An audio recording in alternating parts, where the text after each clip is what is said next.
தொடர்வது சூப்பர் 30. இந்த நாளில் அறிந்து கொள்ள வேண்டிய விறுவிறுப்பான செய்திகளின் அணிவகுப்பு. அந்த வகையில் மின்கட்டண உயர்வை கண்டித்து தொழில்துறையினர் மனித சங்கிலி போராட்டத்தில் ஈடுபட்டனர்.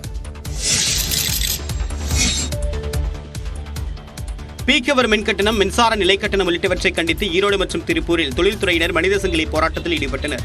ஈரோட்டில் நடைபெற்ற மனித சங்கிலி போராட்டத்தில் 76 தொழிற்சங்கங்களை சேர்ந்த 2000க்கும் அதிகமானோர் பங்கேற்றனர்.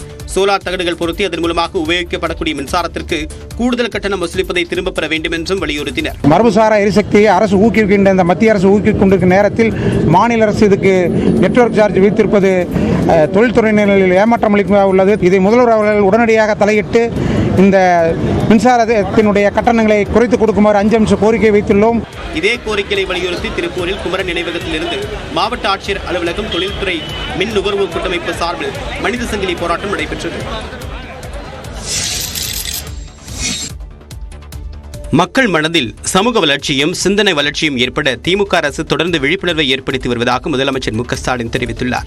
சென்னை கலைவாணர் அரங்கில் ஆதிதிராவிடர் மற்றும் பழங்குடியினர் நலத்துறை சார்பில் புதிய திட்டப் பணிகளுக்கு முதலமைச்சர் மு.க.ஸ்டாலின் அடிக்கல் நாட்டினார். மேலும் 184 கோடி ரூபாய் மதிப்பிலான நலத்திட்ட உதவிகளை வழங்கினார். பிறகு நிகழ்ச்சியில் உரையாற்றிய முதலமைச்சர் மு.க.ஸ்டாலின் மானுட நெறிகளின்படி தமிழ்நாட்டை உருவாக்க தன்னைத்தானே ஒப்படைத்து உழைத்து வருவதாக கூறினார். நிதி ஒதுக்கீடுகளால, தொலைநோக்கு பார்வையால, கண்காணிப்பால மற்ற வளர்ச்சிகளை நாம் எட்டிடலாம்.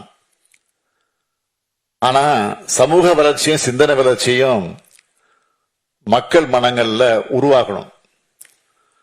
மக்களோட மனசளவு மாற்றங்கள் ஏற்படணும். இது அவ்வளவு சீக்கிரமா ஏற்படாது என்பதும் உண்மைதான்.